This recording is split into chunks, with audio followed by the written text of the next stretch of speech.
बाड़मेर जिले की बात करें तो ये चर्चाएं चल रही है राजनीतिक गलियारों में कि भारतीय जनता पार्टी के प्रत्येक विधानसभा क्षेत्र में कई सारे दावेदार हो जाते हैं। इससे जिसको टिकट मिलती है और उसके पास दूसरे जो दावेदार है तो वो कहीं ना कहीं नुकसान पहुंचाने की कोशिश करते हैं कि सर एक बहुत बड़ा राजनीति के क्षेत्र में एक बहुत बड़े परिवार राजघराने जसवंत सिंह जसोल के बेटे मानवेंद्र सिंह जो पूर्व में शिव के विधायक भी रहे हैं, यहाँ के सांसद भी रहे हैं। चर्चाएं चल रही हैं कि शिव से इस बार वो भाजपा से टिकट ला सकते हैं। सर चर्चाएं तो ये भी हैं, आप ही की पार्टी के लोगों में भी ये कहीं ना कहीं दबी जुबान से चर्चाएं निकलती है कि स्वरूप सिंह खारा जो है हालांकि दावेदारी तो कर रहे हैं लेकिन पार्टी ने और संगठन ने अब उनको जिला अध्यक्ष की दावेदारी दे दी है, तो अब टिकट उनको शायद मिले और अगर मिले तो हम लोग भी तैयारी कर रहे हैं। भाजपा के पूरे जिले की जिम्मेदारी आपके पास है जी। किस तरीके से भाजपा को आगे बढ़ा रहे हैं, क्योंकि अब चुनावों को ज्यादा समय नहीं रहा है। सर अपन शिव विधानसभा क्षेत्र बाद में जाएंगे, उससे पहले अपन जिले तक की बात कर लेते हैं। अगर बात आपके भाजपा के संगठन के हिसाब से बाड़मेर जिले की करें तो बाड़मेर में जो बाड़मेर जिला मुख्यालय है वहां पर भाजपा कमजोर रही है पिछले 15 सालों से और इसको लेकर प्रदेश के जो नेता आते हैं वो चिंता भी जाहिर करते हैं। तो आपको अब जिम्मेदारी मिली है, कहीं ना कहीं इन चीजों को लेकर भी आप लोग काम कर रहे हैं। स्वरूप सिंह खारा को ये क्यों लगता है कि 15 सालों से जो संगठन के और भी यहाँ जिला अध्यक्ष रहे होंगे या और भी नेता रहे होंगे, स्थानीय नेता भी रहे होंगे, उन सबसे ये सब नहीं बैठा और इस बार हम लोग कर लेंगे, तो क्या लगता है स्वरूप सिंह खारा को कि भाई हाँ टिकट अगर मुझे पार्टी देती है, पार्टी मौका देती है तो शिव विधानसभा क्षेत्र में इन मुद्दों को लेकर हम लोग जाएंगे और उस मुद्दों पर हम लोग चुनाव लड़ेंगे। क्या लगता है कि वो काम नहीं हुए? नमस्कार, मैं हूं अशोक शेरा और आप देख रहे हैं नेताजी ऑनलाइन। आज हमारे साथ एक ऐसे नेताजी है जो वर्तमान में बाड़मेर जिले के भारतीय जनता पार्टी से जिला अध्यक्ष हैं और आप पिछले लंबे समय से शिव विधानसभा क्षेत्र से दावेदारी भी कर रहे हैं। तमाम प्रकार के सवाल इनसे पूछेंगे, उनका जवाब जानेंगे और इनको लेकर जो क्षेत्र में चर्चाएं चल रही हैं उन सवालों के जवाब भी इन्हीं से लेंगे। सबसे पहले तो सर आपका स्वागत है हमारे इस कार्यक्रम में नेताजी ऑनलाइन में। और सबसे पहला मेरा सवाल ये है कि भाजपा के पूरे जिले की जिम्मेदारी आपके पास है जी। किस तरीके से भाजपा को आगे बढ़ा रहे हैं, क्योंकि अब चुनावों को ज्यादा समय नहीं रहा है। जी, केंद्र की योजना से प्रदेश बहुत सारे ऐसे संगठनात्मक कार्य भी देता है जो बूथ स्तर तक करने होते हैं, सारे कार्यकर्ता मिलकर के करते हैं। भारतीय जनता पार्टी में परस्पर भ्रातृत्व भाव और सभी कार्यकर्ता एक ही दिशा में मिलकर के और एक ही लक्ष्य और एक ही चिंतन को, सांस्कृतिक राष्ट्रवाद को दृढ़ संकल्पित रखते हुए एक दिशा में काम करते हैं और निश्चित रूप से धरातल पर ये काम हो रहा है और पूरे जिले में भारतीय जनता पार्टी का अच्छा वातावरण। सर अपन शिव विधानसभा क्षेत्र बाद में जाएंगे, उससे पहले अपन जिले तक की बात कर लेते हैं। अगर बात आपके भाजपा के संगठन के हिसाब से बाड़मेर जिले की करें तो बाड़मेर में जो बाड़मेर जिला मुख्यालय है वहां पर भाजपा कमजोर रही है पिछले 15 सालों से और इसको लेकर प्रदेश के जो नेता आते हैं वो चिंता भी जाहिर करते हैं। तो आपको अब जिम्मेदारी मिली है, कहीं ना कहीं इन चीजों को लेकर भी आप लोग काम कर रहे हैं। देखिए, बाड़मेर विधानसभा में भाजपा अगर कमजोर रही है तो वो इसका कारण कांग्रेस नहीं है, इसका कारण हम स्वयं हैं। कहीं न कहीं हमारी कमी रही है तो वो कमियां इस बार हम दूर करेंगे। आपने तीनों चुनाव देखा होगा, कमियां हमारी तरफ से रही है। हमारे कहीं न कहीं कोई व्यक्ति की कमी रही या कोई संगठन की कमी रही या आपस में समन्वय नहीं रहा, तो कहीं न कहीं कमियां जो रही वो हमारी रही है। कांग्रेस मजबूत नहीं थी परंतु हमारी ही कमियों के बाद हमारी कोई कमी नहीं रहेगी। सब मिलजुल करके अभी से हमने इस प्रकार का समीकरण बिठाने प्रारंभ कर दी है। ऊपर से प्रदेश से पदाधिकारी भी आते हैं, केंद्र से भी, और बहुत प्रकार के हमने समीकरण इस टाइप से सेट कर दिए हैं कि समन्वय भाव से सभी सीट को हम जिताएंगे। अच्छा, स्वरूप सिंह खारा को ये क्यों लगता है कि 15 सालों से जो संगठन के और भी यहाँ जिला अध्यक्ष रहे होंगे या और भी नेता रहे होंगे, स्थानीय नेता भी रहे होंगे, उन सबसे ये सब नहीं बैठा और इस बार हम लोग कर लेंगे? देखिए, किसी व्यक्ति की कमी नहीं थी। मैं ये नहीं कह रहा हूँ कि संगठन की कमी थी, फला अध्यक्ष था उसकी कमी थी, ये नहीं कह रहा हूँ। परंतु कहीं न कहीं चुनाव लड़ने के दौरान जब हम चुनाव लड़ रहे थे तब कहीं न कहीं कोई कमियां हमारी तरफ से रही। वो किसी व्यक्ति ने कभी साथ नहीं दिया हो, कोई चुनाव बागी होकर के लड़ लिया हो, तो इस टाइप की रही है कमियां। अच्छा स्वरूप सिंह जी, आपके बाड़मेर जिले की बात करें तो ये चर्चाएं चल रही है राजनीतिक गलियारों में कि भारतीय जनता पार्टी के प्रत्येक विधानसभा क्षेत्र में कई सारे दावेदार हो जाते हैं। इससे जिसको टिकट मिलती है और उसके पास दूसरे जो दावेदार है तो वो कहीं ना कहीं नुकसान पहुंचाने की कोशिश करते हैं। कितनी सच्चाई है इसमें? देखिए, नकारात्मकता सामान्यतः खोजी जाती है परंतु जहां ज्यादा दावेदारी होती है वहां जीत की संभावनाएं असीम होती है। इसलिए ये दावेदारियां हैं, क्योंकि आज के समय में शिक्षा, सामर्थ्य, आर्थिक संपन्नता ये बहुत बढ़ गई है। तो निश्चित रूप से जो बुद्धिजीवी लोग इस प्रकार से कतार में खड़े हैं तो उनको जीत सुनिश्चित दिख रही है, तभी ये खड़े हैं और जीत होगी ही। अच्छा, शिव को लेकर क्या चर्चा चल रहा है सर, तैयारी कैसी चल रही है? तैयारी पिछले 15 वर्ष से मैं सामाजिक कार्यों में निरंतर कार्यरत हूँ, सक्रिय हूँ। शिव विधानसभा का निवासी हूँ। शिव विधानसभा ही में ही मेरा परिवार, मेरा जो मेरी बिरादरी, मेरी रिश्तेदारी सारी इधर ही है। और पिछले 5 वर्ष में भारतीय जनता पार्टी में निरंतर सक्रिय हूँ और मेरी तैयारी 5 वर्षों से निरंतर चल रही है और मुझे अपेक्षा है कि पार्टी इस बार मुझे मौका दे। सर चर्चाएं तो ये भी हैं, आप ही की पार्टी के लोगों में भी ये कहीं ना कहीं दबी जुबान से चर्चाएं निकलती है कि स्वरूप सिंह खारा जो है हालांकि दावेदारी तो कर रहे हैं, लेकिन पार्टी ने और संगठन ने अब उनको जिला अध्यक्ष की दावेदारी दे दी है, तो अब टिकट उनको शायद मिले, और अगर मिले तो हम लोग भी तैयारी कर रहे हैं। भारतीय जनता पार्टी में संगठन से ही सत्ता की तरफ रास्ता खुलता है। भारतीय जनसंघ की जब स्थापना हुई तब से संगठनात्मक भाव भारतीय जनता पार्टी में प्राथमिकता से है। आप देख सकते हो कि बहुत सारे संगठन के लोग कभी विधायक बने, कभी सांसद बने, और जो विधायक सांसद थे वो वापस संगठन में आए। ये चलता रहता है। संगठन और सत्ता दोनों एक दूसरे की पूरक है, और संगठन वाले तो जाएंगे कहीं सपा बसपा, और उधर वाले तो आएंगे नहीं। कोई कम्युनिस्ट तो चुनाव लड़ेंगे नहीं, लड़ेंगे तो भाजपा के ही कार्यकर्ता जो संगठनों में, वही तो लड़ेंगे, और तो कहाँ से आएंगे। नहीं, भाजपा वाले यही तो कह रहे हैं कि भाई हम लोग तो इतने साल से तैयारी कर रहे हैं, किसी को टिकट भी मिल गई थी, वो भी लाइनों में लगे हुए हैं, तो स्वरूप सिंह खारा को अब संगठन ने जिम्मेदारी दे दी है, काम दे दिया है, पद दे दिया है, अब हम चुनाव लड़ लें।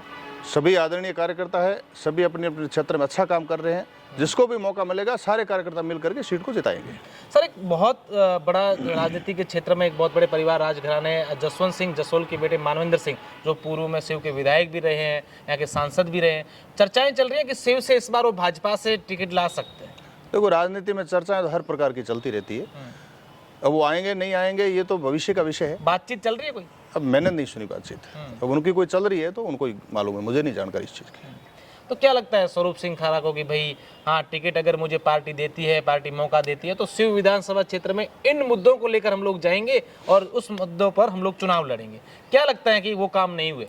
देखिए, ये सबसे बड़ा मुद्दा है अरसाणी गिराब, ये गड्ढा पंचायत समिति से जो लगता हुआ है बॉर्डर का एरिया, यहाँ पर डीएनपी एक विकट मुद्दा है। मूलभूत जितनी भी सुविधा है, लाइट, पानी, बिजली, सड़क है, तो ये डीएनपी के कारण वहाँ विकास के काम नहीं हो रहे, कांग्रेस के नेता कह रहे हैं कि डीएनपी तो केंद्र सरकार हमें सहयोग नहीं कर रही। देखिए, माननीय गजेंद्र सिंह जी, माननीय कैलाश चौधरी, इन सबसे साथ होकर के बाड़मेर और जैसलमेर जिले का प्रतिनिधिमंडल माननीय भूपेंद्र जी यादव के पास 2 बार गया, और उन्होंने इस प्रकार की जो कानूनी जटिलताएं थी केंद्र स्तर पर दूर करके, और उन्होंने यहाँ के स्थानीय प्रशासनिक अधिकारियों को निर्देश भी दे दिए कि इस प्रकार की मूलभूत सुविधा हैं उसमें ये डीएनपी बाधक नहीं बने। लेकिन यह यहाँ के जो अधिकारी कोऑपरेट नहीं कर रहे हैं, यहाँ के जो शासन प्रशासन के लिए कोऑपरेट नहीं कर रहे हैं लोग, और यहाँ के नेता कोऑपरेट इसलिए नहीं कर रहे हैं कि क्रेडिट केंद्र वाले ले जाएंगे, इसलिए ये बाधक बने हुए। बाकी केंद्र की तरफ से पूर्णतः उनको निर्देश दे दिए गए। अच्छा, राज्य में अगर सरकार बनती है केंद्र में आपकी, तो आपको क्या लगता है पहला मुद्दा यही करेंगे? निश्चित रूप से डीएनपी क्षेत्र में जितने भी गांव आते हैं, ढाणियां आती हैं, और डीएनपी के कारण जो मूलभूत सुविधाएं अभी तक जो अटकी पड़ी है वो सारी सुविधाएं चालू कर दी जाएगी। एक दूसरा, पानी का मुद्दा वर्षों से है। पूरे हम इंटीरियर में जाएंगे, ठेठ सुंदरा है, रोहिड़ी है, इधर हम जाएंगे, बिजावल है, तो इधर वास्तव में बहुत विकट स्थिति। हम जाएंगे तो लोग कैसे जीवन जी रहे हैं, इतने संघर्ष करके पीढ़ियों से लोग जीवन जी रहे हैं, ये बड़े आश्चर्य का विषय। आप स्वयं जाइए तो वहाँ पानी की सुविधा करनी बहुत इनिशियल स्थिति बहुत ज़रूरी है। और फिर वहाँ गाय प्रचुर मात्रा में पाई जाती है। जब पूरे देश में गाय का कभी विषय आता है तो यह जो क्षेत्र है, सुंदरा, रोहिड़ी, बिजावल, द्राबा, यहाँ पर अत्यधिक मात्रा में गाय पाई जाती है। और गाय बेचारी वो केवल बारिश के मौसम में जो बरसात आती है और जो नालियों में, तालाबों में पानी होता है उसमें पानी पीती है, और जब घास होती है उस पर वो निर्भर है। इसलिए गायों के लिए क्या करना चाहिए, ये भी मेरा विजन है, मेरा संकल्प है। अगर मुझे अवसर मिलता है तो गायों के लिए भी जो भी प्रदेश और केंद्र की सरकार निश्चित रूप से जब बनेगी तो दोनों सरकारों के समन्वय से जो भी गायों के लिए अधिकतम किया जा सकता है हम करेंगे। अच्छा, तीसरा, सीमा पर संवेदनशील क्षेत्र है, यहाँ पर सीमा पर चौकियों की आवश्यकता है। हमने बहुत बार पुलिस प्रशासन को भी निवेदन किया, परंतु वो सीमा चौकियाँ वहाँ स्थापित नहीं कर रहे हैं। यहाँ बाहर के बहुत सारे लोग धर्म को लेकर के आते हैं, चंदे भी करते हैं, और यहाँ ऐसी अराष्ट्रीय गतिविधियाँ भी कारित करते हैं, परंतु वर्तमान इस राज्य सरकार, कांग्रेस ने सरकार के कारण उनके ऊपर कोई न तो अंकुश है न कोई पूछताछ है। हाईवे से पश्चिम में जाने के लिए कुछ सीमाएं हैं, वहाँ अनुमति लेनी पड़ती है, लेकिन न तो कोई अनुमति ले रहा है न कोई पूछताछ है। वो भी मेरे लिए एक राष्ट्रीयता का मुद्दा है, सुरक्षा का मुद्दा है।